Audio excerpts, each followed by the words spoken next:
செரிமானம் முழுமையாக ஆகிறதுனால உங்களுக்கு வந்து கேஸ் ஃப்ளோட்டிங் இருக்கிறதில்ல, புளிச்ச ஏப்பம் வர்றதில்ல, பின்னாடி வயிறு உபீசமாக இருக்கிறது இது வராது. இதெல்லாம் வந்து உங்களுக்கு தடுக்கப்படுகிறது. முழுமையான ஜீரணத்தில் வந்து உங்களுக்கு சத்துக்கள் முழுமையாக பிரித்து உறிஞ்சப்படுகிறது. இதுபோக ஒவ்வொரு முறையும் நீங்கள் குனிஞ்சு எந்திரிக்கும் போது என்ன ஆகுதுன்னா, உங்களுடைய தொடை இருக்கு இல்லையா, அது அடிவயிறு அழுத்தம். அந்த அடிவயிறு என்ன செய்யும், வலது பக்கம் மேல் பகுதியில் இருக்கக்கூடிய உறுப்பு உங்களுடைய பித்தப்பை அண்டு கல்லீரல் இது ஒரு அழுத்தத்துக்கு உட்படுத்தும் போது உங்களுக்கு என்ன செய்யும், ஒவ்வொரு முறையும் உங்களுக்கு வந்து அந்த பித்த நீர் வந்துட்டு ரிலீஸ் ஆகி சிறுகுடலில் போய் கலக்கும், உணவில் இருக்கக்கூடிய கொழுப்புச்சத்து செரிமானத்துக்கு. ஆக உங்களுக்கு வந்து ஒருவேளை நீங்கள் நின்றுக்கிட்டு சாப்பிட்டீங்க, டைனிங் டேபிளில் உட்காந்து சாப்பிட்டீங்கன்னா இந்த இயக்கம் நடக்காது.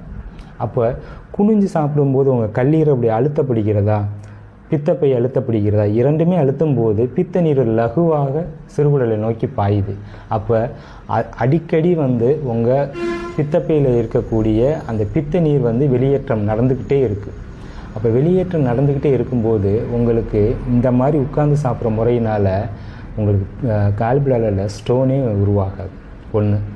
ரெண்டாவது, உங்களுக்கு வந்து அந்த குனிஞ்சு எந்திரிக்கிறதுனால உங்களுக்கு கல்லீரல், மண்ணீரல், கணையம், சிறுகுடல், பெருங்குடல் எல்லாமே ஒரு மசாஜ் பண்ண மாதிரியான ஒரு இயக்கத்துக்குள்ளே வருது. அப்போ ரத்த ஓட்டம் நல்லா இருக்குது, நரம்புகளின் செயல்பாடு நல்லா இருக்குது, உங்கள் உணவு முழுமையே ஜீரணமாகிறது, உங்களுக்கு முழுமையாகுது. இது போக நீங்கள் குனிஞ்சு எந்திரிக்கும் போது நீங்கள் அரை வயிறு நிரம்பிட்டாலே ஒரு ஃபில்லான ஒரு உணர்வு வரும். அப்போ போதும் அப்படின்ற ஒரு உணர்வில் நம்ம எந்திரிச்சிருவோம், நம்ம சாப்பாடு முடிஞ்சிடும்.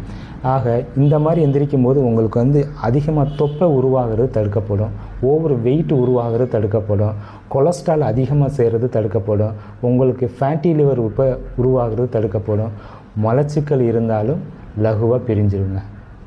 உங்களுடைய மலக்குடலின் இயக்கமும் பெருங்குடல் இயக்கம் எல்லாமே ஒரு இயக்கத்துக்கு உட்பட்டுக்கிட்டே இருக்கக்கூடிய ஒரு உறுப்புகள் தான். அந்த இயக்கத்துக்கு இந்த குனிஞ்சு எந்திரிக்கிற முறைகள் வந்து துணை புரியுங்க.